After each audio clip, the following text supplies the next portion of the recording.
Okay, so it's the last day, Romford Film Festival 2023. I'm here with Johnathon Miller, who is the producer behind Publish or Perish. Thank you so much for joining us. Yeah, thank you very much for having me. Appreciate. I'm glad you guys like the film. All the way from America, I should say, the flying visit. So Yeah. really appreciate you coming. Yeah, my pleasure. Well, thanks for selecting us, and thanks for screening it, and I'm glad the audience seemed to enjoy it. Yeah, it's a really fun film.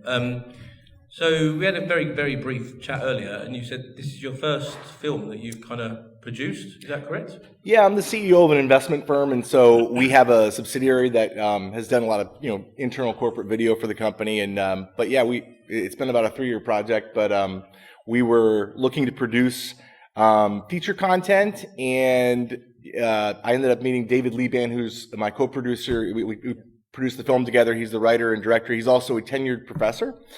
I did ask him before we greenlit the film to make sure that he hadn't actually killed any students.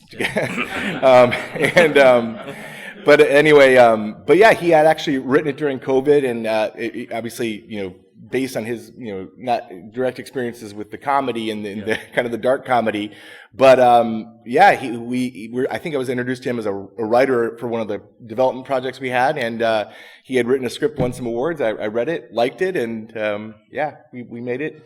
Actually, shot during COVID, so there's a lot colder even than it looked in the film. But yeah. So excuse my ignorance, how does it kind of work with that kind of company, the investments kind of thing? How does, what's the project look like in terms of, the investment in certain films and what you're going to get back from it, basically? Yeah, that's the big mystery, right? Yeah. I think, I can speak to it from an investment standpoint. I should tell you, I don't fully know yet, right? I know how to make and produce and post-produce and do festivals. We do have U.S. distribution through Buffalo 8, and so we have a Hollywood premiere on the 19th of August, and I think streaming on the 18th. I'm not sure when it comes out on streaming in the UK yet, but probably at that time or shortly after.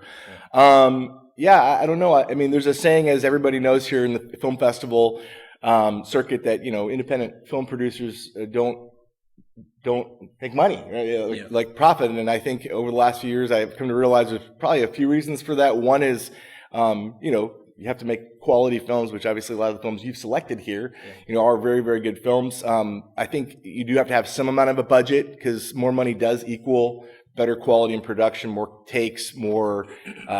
You can hire different casts, things like that. But the third thing is, I think that there's just the distribution is almost a mystery, right, to independent film producers. And there's like all these people want so badly to get their film out that they're willing to take whatever it is. And there's like this ecosystem that exists in between independent filmmakers and the monetization of those films. So I think it's tough. And so we'll see. So we plan to make more films, like probably a slate in 24, 25, but we have to finish that part up, which we're still getting to. And so the more you spend, the more you have to make back too. So that's true. Yeah. As a company, what kind of, have you got a vision for what kind of films you would look for? Is there a kind of, character to the films, or a certain type of filmmaker?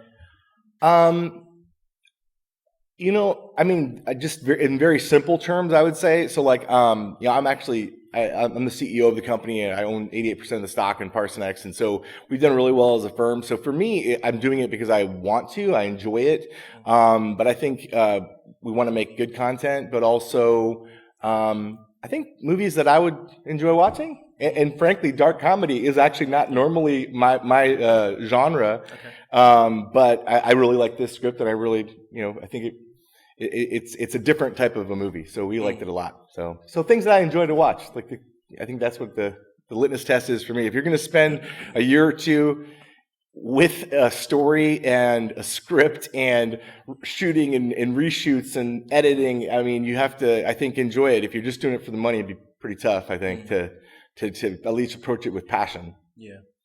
Obviously, the writer director's not here, but do you know if he had any kind of themes or other filmmakers he enjoyed, like the tone? Because the tone for me was, I would say, it was kind of, as you said already, dark comedy. Yeah. Obvious things like that is Coen Brothers, that kind of stuff. Is that the right kind of ballpark? Yeah, absolutely. I think David loves Coen Brothers. Yes, absolutely. You nailed it. I mean, the Coen brothers would probably be one of the top ones. In fact, we had a debate. We did not go with this marketing tack, but I said, since you're a professor, we could just start out and say everything, this is based on true events and create the controversy like they did with Fargo. Which it was, I think it was 10, 20 years later they came out and said, we made the whole thing up. It wasn't really based on true events, but we did not go that route. Yeah. Would you have any tips for filmmakers who are trying to kind of attract investment, for example? It's tough, right? I mean, the first thing is you have to love it, right? Like if you're not, so we have a lot of investment representatives that work for us in the U.S. across the country, and we always say excitement's like yeast; it raises the dough. And I think if you're not excited about your project, if you're not excited about what you're doing, why should anybody else, right? You have to be the biggest advocate, especially once you get to distributors, because distributors, their business model isn't about promoting one film, right? It's about promoting a bunch of films. And so for them, it's like they do want to have good films, but it's their business is just getting films out to the market. It's not, your film isn't going to usually make a difference in that. And so I think that, obviously development capital takes the least. I was chatting with someone who's also here. We were talking about, she's also a filmmaker in the audience, and we were discussing that you have to have, a lot of times you do have to have name. And we had a lot of SAG actors. Some are recognizable, but to really get budgets, you have to get attachments of name actors just because it drives the foreign pre-sales and the backstop deals and things like that. So, but yeah. So I don't know if that helps a lot, but be excited about it. Have a plan. I think also pre-doing it too. Okay. Like you just don't want to wing it, right? Like create a plan, go out and try to get financing sources. But the difficulty in that is, this is an art form that's 70% commerce. Yeah. So you don't always get to make the films you want to make because certain genres attract investment or are easier to sell in different markets. So things like that.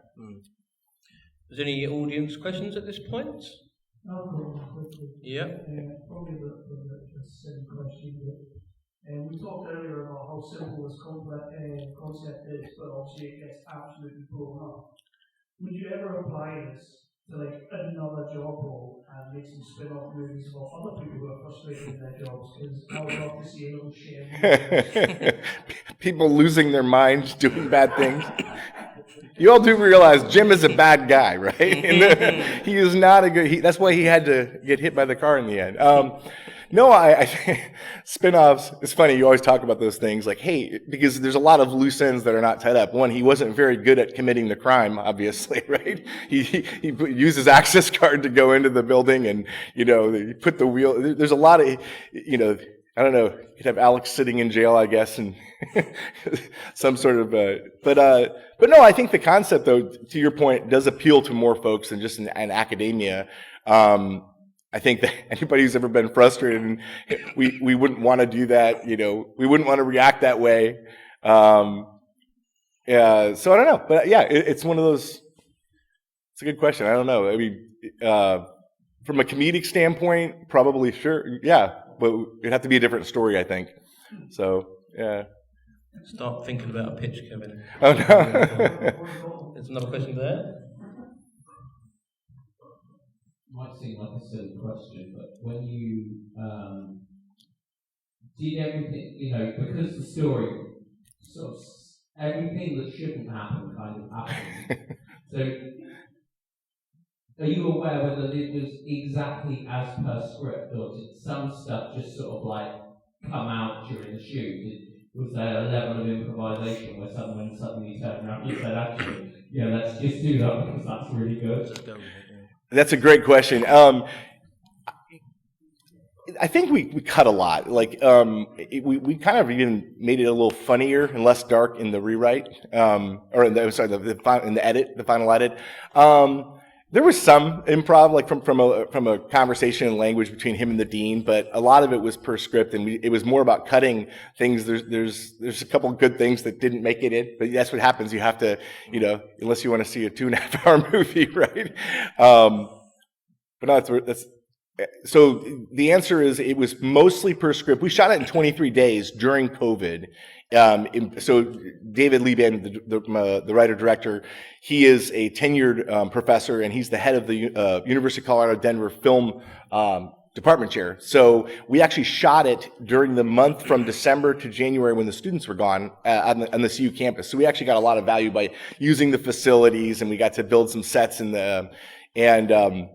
so it was a pretty tight schedule. So there wasn't a ton of improvisation that went on. It was more dealing with the elements, like this scene where Mia, gets killed.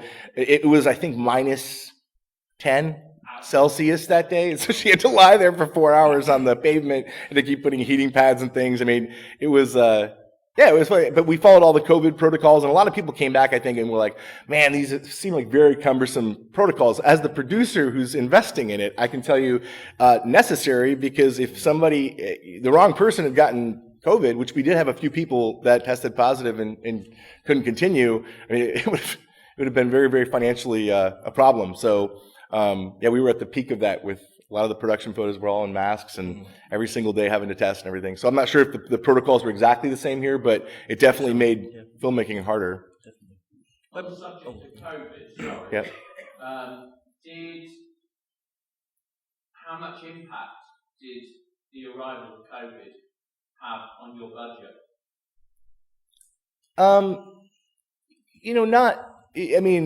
It was an independent film, shot in Colorado. A little bit, because you have to hire a COVID supervisor, and then I think they at one point ran out of tests, so we had to go run around. But we had pretty good, the line producer and the group that did it handled it very well. I mean, I just kept fingers crossing, there was a few key people, if any of these people test positive, we might have a big problem. But we survived and made it through, and only a few people got it, so. Any other audience questions? Right at the back. Hello. When you got on board the project, what's the turnaround towards production? So, how many months or so was production your involvement? Yep. Yeah, so I read the script in, I think, June of 2021, May or June, and we began shooting at the end of December, so December 27th of 2021 in January. So, pretty quick. Yeah, I think development can take so long, but there was already we still had 10 more revisions of the script. I think I read version 23 and we shot 32 or something like that. Within a few months, we could have done it sooner than that. We intentionally waited, obviously, because we wanted to wait until everyone was out of school, because there's such a big benefit by partnering with the university that they, if it looks like a real campus, it's the University of Colorado Denver. Some of the nice footage with the buildings in the back, and we did have to cut a line that kind of referred to it as a very small town college. We're like, there's these big buildings in the back. So about, what is that then? June, July, August, September. 6 months. Yep. And then, then it takes so much time after that, right? The post and everything, and then the revisions, and we did some screen tests, and it was good. I'll say one funny thing is, some of the things are based in reality. To the very first screen test we had, the dean of the college shows up, and I'm looking at David like, is he going to be okay with you telling this story? And he said, well, it's not based on that dean. He said, it's based on this other dean I had early in my career. And the dirt pictures was actually a real thing, apparently. So there's elements that I think he took from being a career professor that were applicable to the film, and then we just try to make them funnier. And if you thought that, somebody made the comment about just the twists and turns it had, but every time we could select for what's going to be the person treating Jim worse, like the cashier, or just putting him in these awkward situations, we opted for that.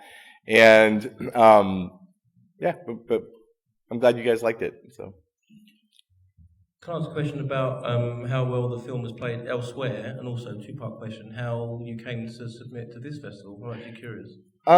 So David did all the submissions to different festivals. I do know that we didn't submit everywhere. I think he looked at the festivals which he thought would be good festivals, and so yeah, we've done well. We've won some bunch of awards, and so this is kind of my first time doing the festival circuit, and I actually like. This is a quick trip for me because I flew in and I'm flying out again tomorrow, but. I like hanging out with filmmakers, especially people, aspiring filmmakers. I think it's an entrepreneurial group of people who are trying to, they have a vision for something they want to do. It's no different than starting a business, and they have a vision for what they want to do. And so I love hanging out in these types of groups, and I know it's not an easy task to facilitate this. So I'm sure you guys will get a great amount of sleep this coming weekend. So. Yeah, we're going to drink a lot of alcohol.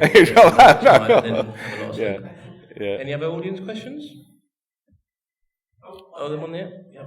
It's not really a question. I just wanted to say how much I enjoyed it and just how I love the way it sort of went along. And 1 minute it seems a bit serious, but then the humour would come along.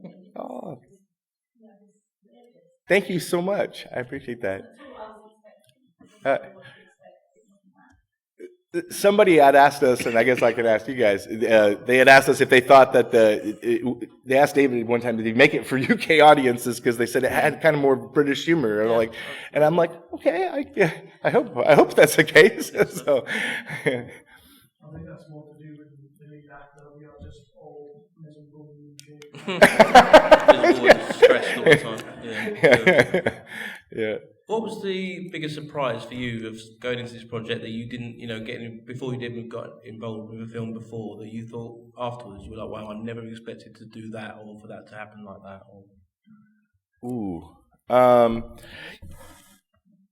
I mean, on a serious side, I would say, the one thing I think I did proceed with the assumption and investing in even in that, hey, if you make a great film that people like, it's just going to go sell to the market. And that's, that's not the case. That's why I said having attachments of, known actors is important, because I think a lot of people, when they're looking to distribute, they just literally go through your cast. I can't sell that, or I don't think they're really watching the films sometimes.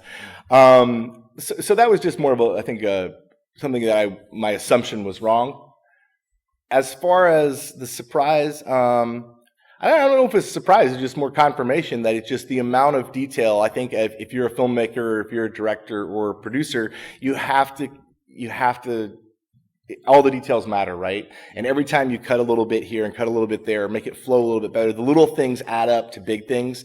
And I think you need to be very, very self-critical and self-aware. I mean, David and I had a fantastic time working together, and